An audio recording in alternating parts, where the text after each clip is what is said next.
So, what really was the problem with the Bearcats defense on Saturday trying to stop the run against USF? And how panicked should fans be after the game? We got that all covered for you right here today on Locked On Bearcats. Our Locked On Bearcats, your daily podcast on the Cincinnati Bearcats, part of the Locked On Podcast Network, your team every day.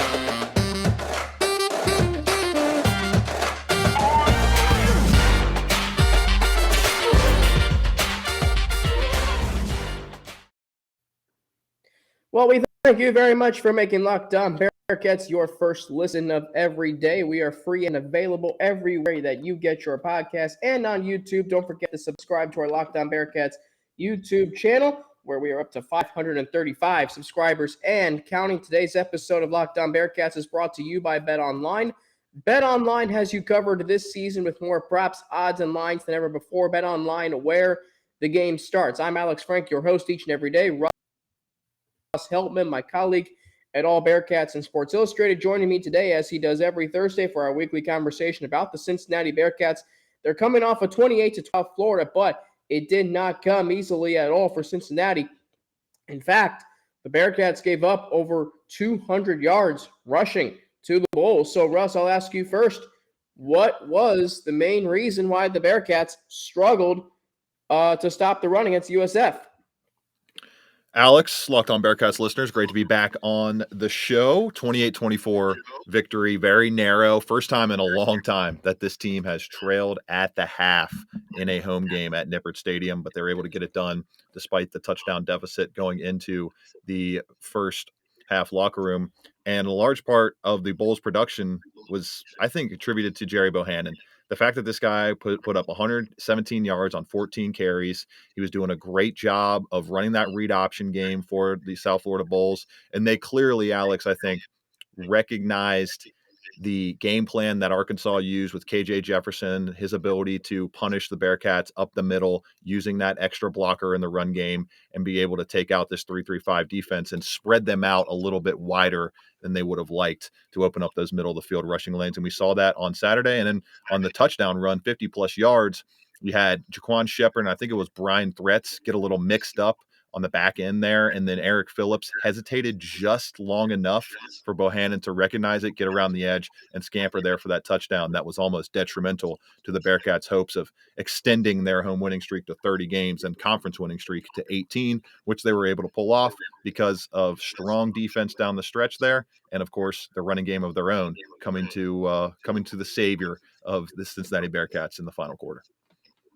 Charles McClellan, 179 rushing yards, career high for him in the Bearcats win, including the game-winning 35-yard touchdown. Russ, you mentioned that this was the first time the Bearcats trailed at the half in a home game in a very long time. I can confirm to you and everybody listening to today's show that the last time the Bearcats trailed at home at halftime was October 4th, 2019, when the Bearcats played UCF. They trailed 16-10 at the half. Now, something for you, your alma mater.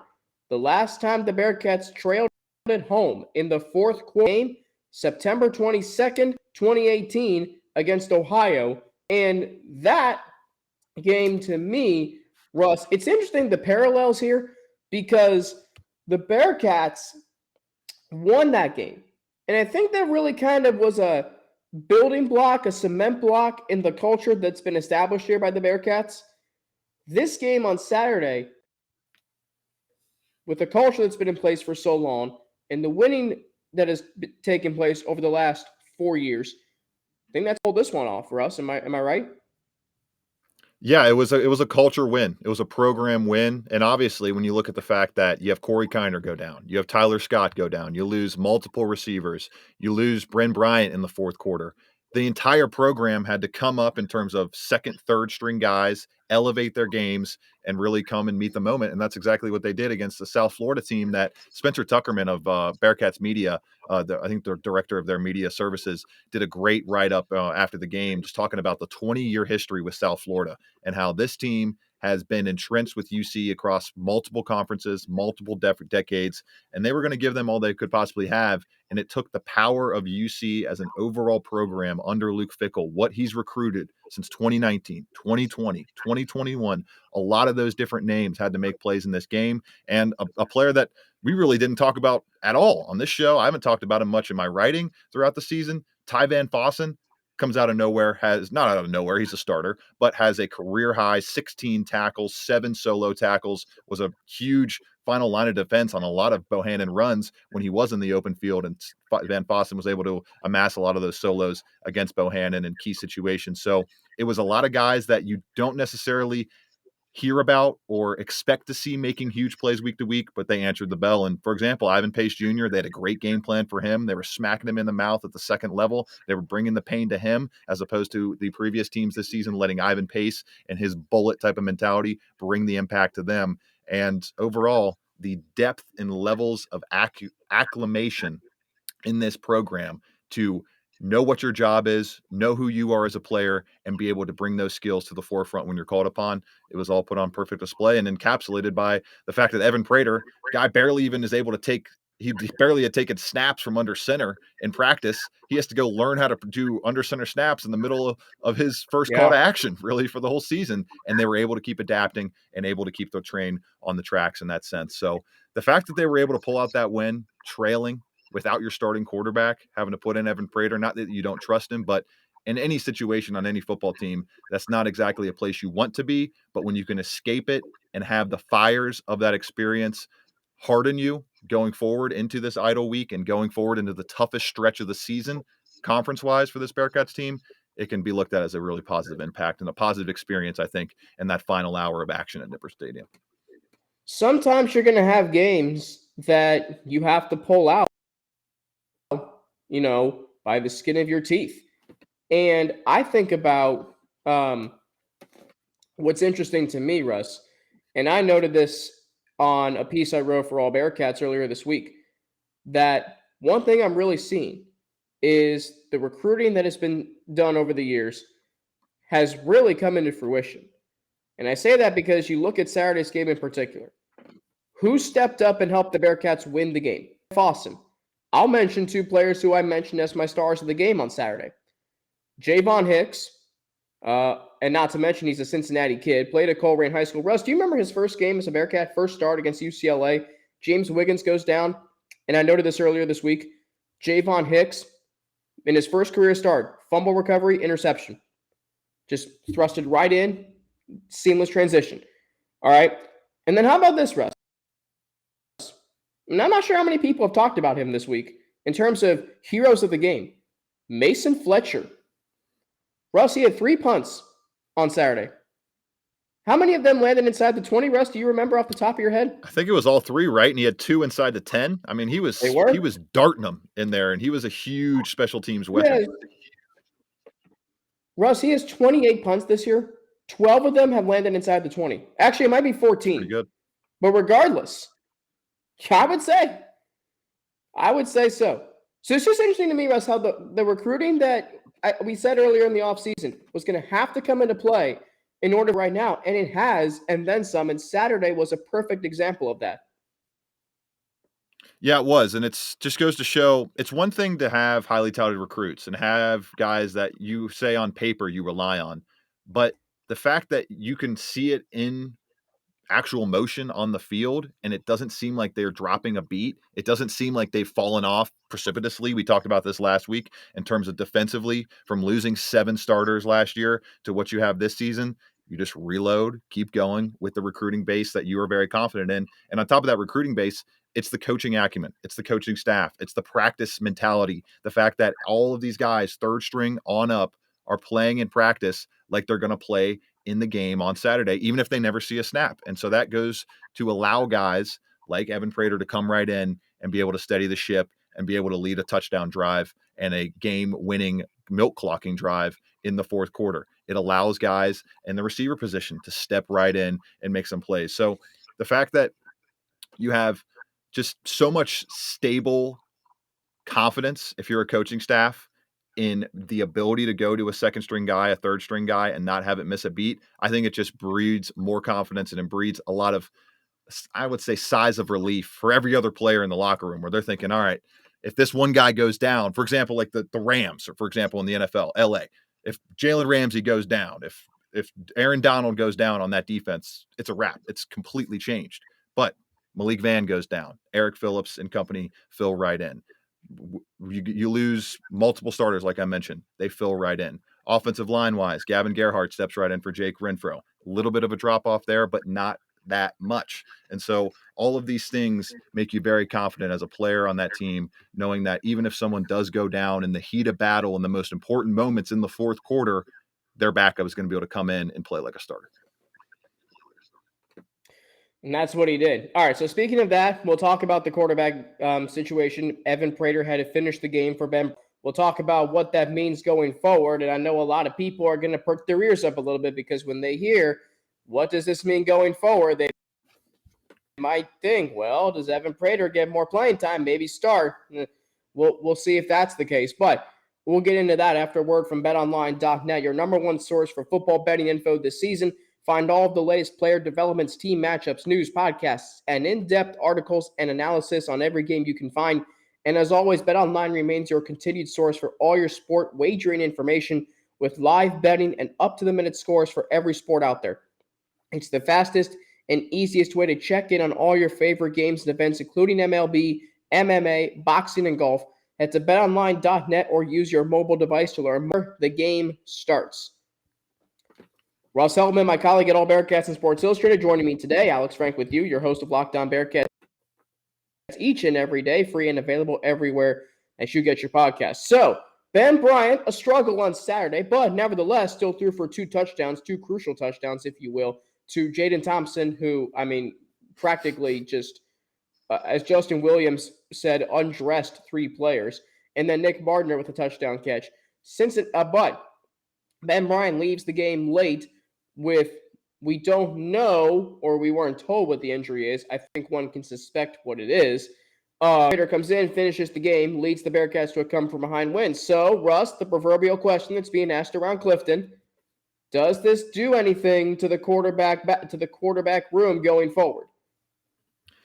I don't think it does. It doesn't change the strings. I mean, Ben Bryant is still the starter, despite having his second worst performance of the season QBR-wise, 2 worst performances, and only sub-50 QBR performances of the year have come against Arkansas and against South Florida, obviously. 15 to 21, 178 yards, 2 touchdowns, and 2 interceptions. One of those interceptions helping the Bulls just really dominate time of possession and ended up with a 5-minute overall advantage on that front in this game.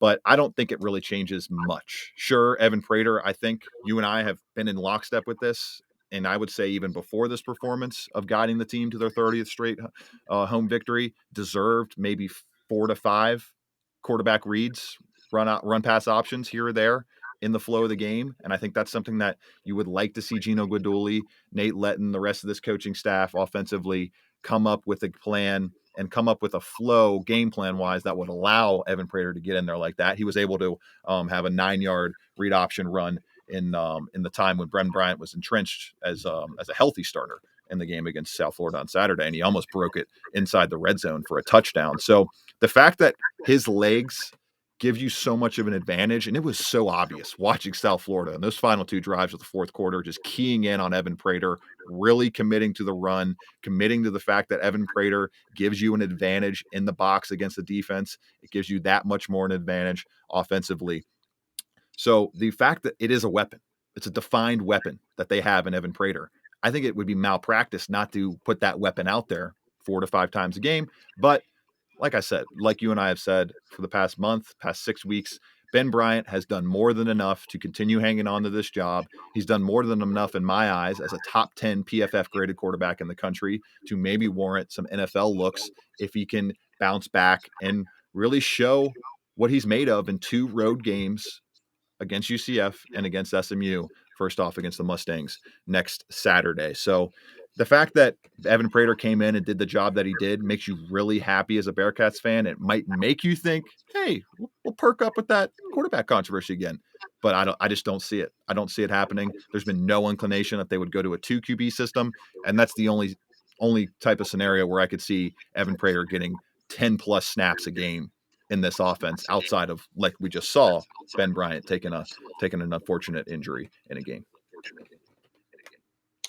All right, so we mentioned Ben Bryant getting hurt. Multiple other players came away from this game a little wounded, if you will. Tyler Scott left the game with an ankle injury. Corey Kiner didn't play with a hand injury. And then Ivan Pace, we found out after the game, has a dinged up right shoulder. And by the way, he only had 7 tackles and a tackle for loss. And if that's his off game, okay, I think we're in good hands. But Russ, can you provide some updates from what you know about those 3 crucial players to this team? Well, yeah, Tyler Scott, I don't know exactly what we don't have any updates, honestly. There's been no media availability. There's been no press conferences this week. They're on the idle week. Obviously, that's the way it goes. We'll get back and talking with Coach on this coming Tuesday, and see what the status looks like there. I'm sure he'll update on all those guys, but it doesn't seem like with Kiner, who's also dinged up, Pace, obviously, it looked like he was a little slowed down and just not as aggressive as he usually is, given the shoulder injury you just mentioned, and Tyler Scott.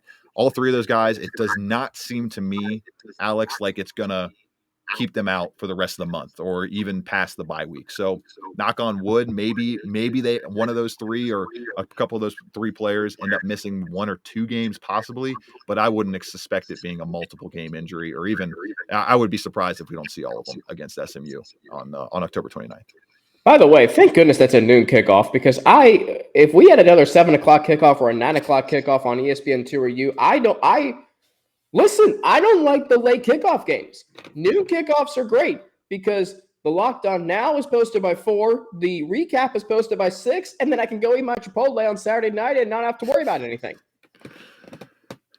No qualms here, Alex. I think every media member in the country would love their football games to start at noon Eastern on Saturdays. I'm 1,000% with you. So let's just keep it that way. Not 2:30 on ESPN Plus either. I mean, okay. Man. So let's get into this. I give Bearcats, an overall grade of A for the first half of the season. What say you? How would you grade the Bearcats overall through the first half of the season? Yeah, Alex's grades all available. Special teams, defense, offense on allbearcats.com at the top of the page. You can find those by looking up All Bearcats in your Googling machine. I'm not as lenient as you are of a grader. I think you have to be undefeated to earn an A grade this point halfway through the season. So I'm going to give them a B+. I think it's a B+. They've played a lot of great halves of football. Really just that hiccup in the first half against Arkansas is the biggest difference why they are not 6-0 right now. Yeah. And so that's going to put me from a A- to a B+. Now an A+ is if they have a 25, 30 plus point per game point differential. They're top 15 in the country. They have Arkansas. An A+ would be if Arkansas had lost to UC and was now still undefeated. Like there's A and A+ to me for this program means you're getting back to the college football playoff. And for that to happen this season, they were going to have to need some help. So obviously that's not going to happen. They're not going to make the college football playoff, but they can definitely still make the American Athletic Conference Championship game and a New Year's Six Bowl, which funny enough, Alex, it seems like almost a lock that they would be playing in the Cotton Bowl once again if they were to actually make a New Year's Six Bowl. And maybe the latest projections would still be they play USC. That could be fun. That would be a lot of fun. Yeah, I'd like that. I mean, by the way, the Cotton Bowl is the same day as the Bills-Bengals Monday Night Football game, so a big day of football in Cincinnati, and maybe we'll go 2-0. So, but my goodness, you're setting your expectations too high, Russ Heltman. I mean, listen, this team lost 9 players to the NFL draft. They went on the road, held their own against an SEC opponent who we thought was really good. They're maybe not right now. They have dominated every other game except for USF. Maybe you're just letting recency bias get in the way of you giving this team an A, because I look at who they lost and how they're winning games, how dynamic this offense is, and by the way, the defense is still pretty dang good, if not better than last year. So I think you're letting outside forces, external forces, and expectations get in the way of you accurately grading this team, Russ Heltman. My goodness, come on.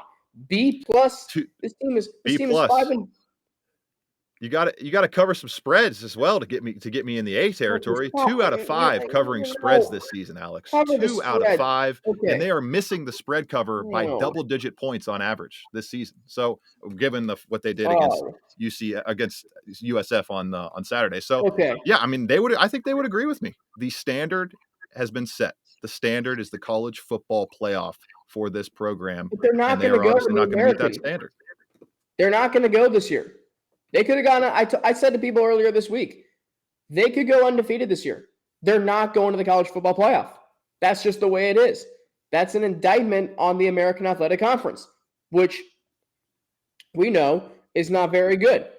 Now, as far as covering the spread, look, sports now, a huge part of it is betting and spreads.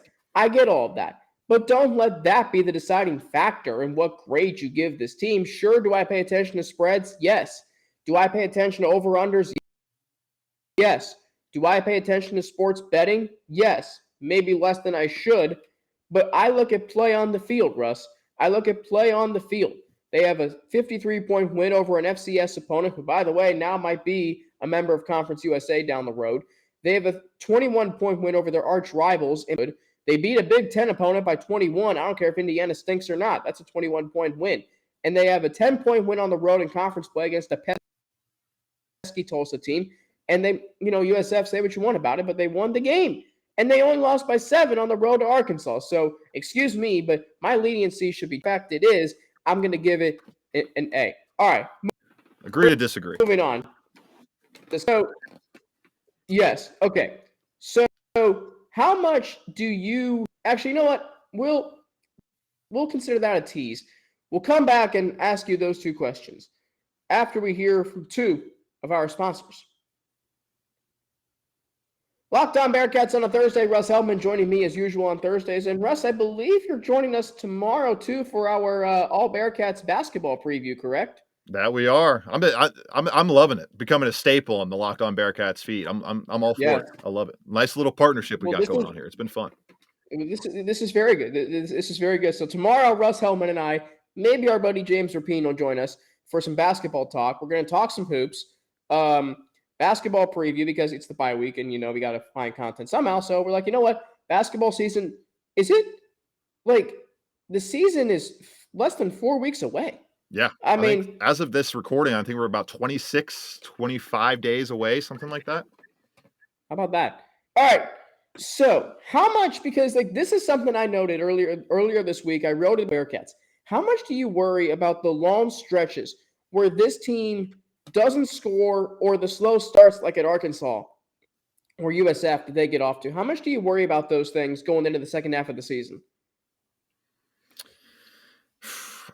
I'd put my worry level if I was going to rate it out of 10 at about a 6 right now. Not super worried, but it's definitely on the radar, Alex, because this is the toughest stretch, especially against UCF at the Bounce House on October 29th. I saw you noted the composite ratings that came out on this week from all the S&P Plus, Freemal efficiency, Football Outsiders, Freemal efficiency index rating, all that stuff, all the advanced analytical numbers barely have UCF just above Cincinnati. So to me, sure, you're not going to worry about slow starts against USF for the most part. Against Kennesaw State, against Indiana, you're not going to worry about slow starts there. But against a team in UCF that can do to you at a much higher level what South Florida just did to you with their rushing ability at the quarterback position in John Reese Plumlee, who just got named to the AAC honor roll once again this week, is having a really great year dual threat wise for the UCF Golden Knights. You cannot afford to go down 10-0, go down 17-7 in these road environments against a team in UCF that is judged neck and neck right next to you, and in terms of the composite ratings, barely viewed as a better team right now efficiency wise than the Cincinnati Bearcats. And when we're talking about efficiency, you have to find a way to get that ball into the end zone or through the uprights at a more consistent rate earlier in the game.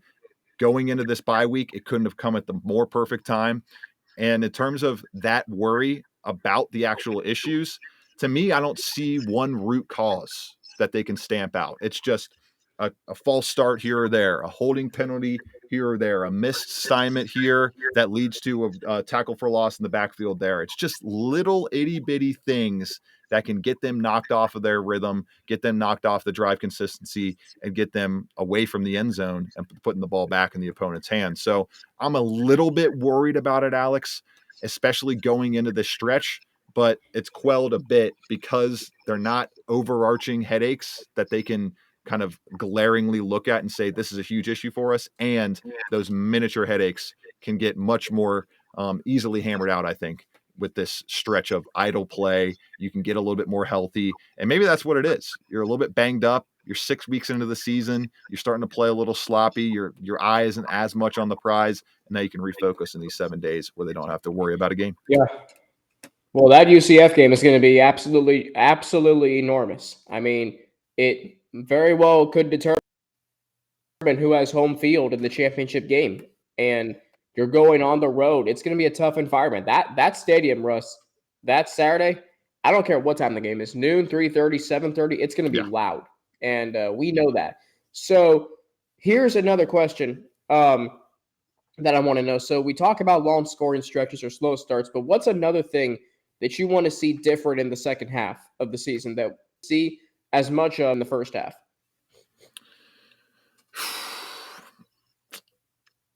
I think maybe some more corner blitzes. That's kind of what I've been looking at. And maybe just some more impactful play from the corners themselves, because that's what's going to largely, I think, decide this UCF game. Is it's going to be the ability of UC to have their corners sit on an island, be able to play a little bit tighter man coverage, be able to stick a little bit harder on their men down the field, 10, 15-yard areas, and not have to get guys like Brian Threats and Javon Hicks to suck up and be able to attack that rushing game, which is just vaunted from the UCF Golden Knights when they're in their quarterback, John Reese Plumlee. So to me, that's the big thing I'm looking for in the second half. Can we get continued improvement from this cornerback room, continued improvement from Jaquan Shepard, a nice veteran stretch where you just lay it all out on the line and play your best football from Arquan Bush, and then obviously Sammy Anderson Jr. and Taj Ward continuing to get better and better in the slot corner position. But to me, I think cornerback is going to play a large role in who will be hosting the AAC championship game come December, because I mean, knock on wood, obviously, but at this point, halfway through the season, Houston's gone. They're done. Tulane, sure, they have made a little bit more noise than you would have expected this year. But to me, it's UCF, it's UC, and a tier above themselves, and then maybe Tulane right there beneath them. But it's, and along with SMU, but it's looking like those two teams, once again, like they have been the entire past 5 years, it seems like, in the American Athletic Conference, are going to be the cream of the crop in this league. Yeah. All right, so Houston might be gone in football, but one place where they're not gone, and certainly won't be for who knows how long, is men's basketball. Russ, the American Coaches Poll came out yesterday at AAC Media Days, and the Cougars picked to finish first, but the Bearcats picked to finish third. 82 votes. I think for me, that's a solid place to start the season, being picked to finish third, considering you don't really know where this program is right now, and we'll preview this for tomorrow. But what do you make of their third place ranking in the coaches poll to start the season? It's a lot of history and benefit of the doubt for this Bearcats team that I think has a lot to prove going into the season. You finished 8th in the AAC last year. I think that's their worst finish ever in the American Athletic Conference for a full conference season slate. They lose 8 of their final 10 games of the season. They completely fall flat on their faces, and they're left with a lot of question marks going into the offseason. Now they reload. You move some guys out in terms of the transfer portal, bring some guys in, Kalu Ezikpe from Old Dominion. You get Landers Nolly from Memphis, Rob Fennessy from Indiana. A lot of big-time physical veteran talent that I think will help Cincinnati get back to its roots. Bearcat ball. Wes Miller wants to play really hard-nosed defense. That's all they work on in the first 4 or 5 days of camp, Alex. It's literally just defense. They don't even use a basketball. They just go over defensive strategies and defensive sets. So I think they're going to be a lot more tightened up on that end of the floor, and we might see a little bit tighter rotation in terms of not using 10, 11 guys per game and giving them at least 8 to 10 minutes each. So I think this Bearcats team has a lot of potential going into the season, and they have a capped ceiling, but I don't know exactly how much of that potential we're fully going to see fleshed out through until we get to maybe January and February, when this team fell on its face flat last year and really left the entire possibility of making a return to the NCAA tournament for the first time since 2019 off the table. I'm not going to really pull one way or another in the non-conference slate unless they go to Maui and just win the whole tournament or something. Like, obviously, then that would be a statement there. But like, Alex, they have one true road game in the non-conference slate this year. Guess where it's at? NKU. Yes, that is correct. The true road game is a 15-minute bus drive from the University of Cincinnati campus. So Not even. I think a lot of the heart and soul of this team and this roster and the trajectory of this team this season will be decided in the middle parts of January and the early parts of February, when you really have to buckle down, dig deep into what you were able to accomplish workout-wise in the summer and be able to get through the rest of the season. And that's something that this team in the media availability a couple weeks ago discussed a lot and said was a huge positive impact for this program, getting to have a full Wes Miller laid out summer plan for all these guys in the Monster Factory in particular, with head of sports performance, Michael Reifelt. Yes. Well, I mean, he is Mr. Strength, whatever his nickname. I forget what his nickname is. Mr. Strength UC, I think. I know that because I worked with his wife for a few months at WLWT when his first stint. Yeah, Elise, right? All yeah, right. She does stuff with All Bengals and stuff. Yeah, Elise Jesse, who's now with All Bengals, and your colleague over at All Bengals, Cincinnati Bengals Talk, etc. All right. So that's basketball. We'll have a full preview tomorrow. Question, I'd like to ask you about this, because you also write for All Bengals. And Sunday's game, despite the pull your hair out kind of feel it gave you, right? Were there any positives that you took from that game that can be carried into Sunday? Because I look at this. The running game was better. Wasn't great. Was better, though. Your next 4 teams, Russ, they're in the bottom half of the league in rush defense. New Orleans, Atlanta, Carolina, and Cleveland. But what positives for you were there on Sunday heading into this Sunday in New Orleans? Biggest positive for me was how Joe Mixon looked. I thought he looked more explosive, more decisive, and the entirety of the offensive line had their best game so far in the Bengals uniform from the entire unit. So those are the 2 biggest positives for me. And the biggest factor this Sunday, it's number 9. And to be honest, number 9 has to play a lot better football. He just has to play better. He has to hold on to the ball a little longer. He's got to get through his reads a little bit faster. He's got to hit the right men against too high coverages. He is not reading those defenses correctly right now. The plays are getting called for him to break down too high defenses, and he's just not seeing it. So to me, the running game is starting to come together. The offensive line is starting to come together. It really is. Mr. You can't zero me. You got to zero in on some great play, brother. You got to figure out a way to tap back into the level of processing you had last year. And if the bottom line is you want to be a $250 million quarterback, you got to start playing better than you have. And you got to start playing like a top 10, top 7, top 5 quarterback, not a top 16, top 14, top 13 quarterback like he's been so far. The margin of error is that small for the Bengals right now. And at 2-3, you're not out of it at all. 1 game back in the division in a very tight AFC, but at 2-3, and if you get to 2-4, 2-5, things start getting late in the season very quickly. Yeah. I just think, and you mentioned the you can't zero me. That was the same game. You remember in the post-game press conference, he's like, well, you guys know I have the playbook on the back of my hand, right? So this year he's saying, well, there's just nothing downfield for us, so we have to take what the defense gives us. That's not something I want to hear from my superstar quarterback, Russ. No, and I don't know about you, but I saw the Raiders hit a 56-yard deep ball to Devontae Adams, pinpoint drop ball against a too high safety look on Monday night that almost won in the football game. So, yeah, it can be done. It can be done. It's not impossible, Joe. You guys can figure it out. You beat 2 high defenses last year, and you got to figure out a way to start doing it this year, or the highest expectation season in the history of the Cincinnati Bengals will fall flat on its face as quickly as possible. Well, I mean, that's why I think Sunday's a must-win game in that regard. It's a game you have to win, a game you should win against New Orleans, who, yeah, it's solid. I mean, Taysom Hill could be a problem. Alvin Kamara, Michael Thomas, if he plays. They have some guys, Jarvis Landry, but I mean, come on, they're not other. This is not the Saints of 2018 or 2019 that you lost to 51-14 in Paul Brown's what was then Paul Brown Stadium. And it's like if you Geno remember Smith that can game. toss So- 3 touchdowns, 2 of which were absolute darts down the middle of the field, 30-plus yards into the end zone, and do that to the New Orleans Saints, then Joe Burrow should be able to do that to the New Orleans Saints, but we shall see. Austin Elmore mentioned it earlier this week. You know, Joe Burrow, for as much as we love him, he's kind of being a little nonchalant right now, and he's not delivering on the field. So no arguments here. He has not delivered. That was a fact. No argument, yeah. All right, Russ, we're back tomorrow. So double dose of us this week. Basketball preview tomorrow. Looking forward to that. Until then, you can follow Russ Heltman on Twitter at Russ Heltman11. He's producer and host of WMKV 89.3.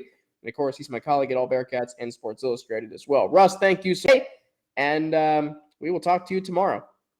Yes, excited to expand upon the basketball point tomorrow with the full preview. I'm excited for this basketball season. I think it's going to be a lot better vibes at Fifth Third Arena this year than it has been in years past. Should be a lot of fun. I'm hoping so too, because when the environment is like what it's been in years past, nothing like it. Russ, thank you as always. We will talk to you tomorrow. As for me, you can follow me on Twitter at Frankie_90 with 2 N's, NNATI. You can also follow me on Instagram, AlexFrank9_. Email me at alex3frank@gmail.com. Hey, thanks so much for making Locked On Bearcats your first listen every day. Now for your second listen, make it Locked On Big 12. Get more on the Big 12 by making Locked On Big 12 your second listen with everyday host Josh Neighbors and the local experts of Locked On as they take you across the conference in 30 minutes. Locked On Big 12 for your second listen. That's Locked On Big 12. For Locked On Bearcats, I'm Alex Frank. Have a great rest of your day, and I will talk to you all tomorrow right here on Locked On Bearcats.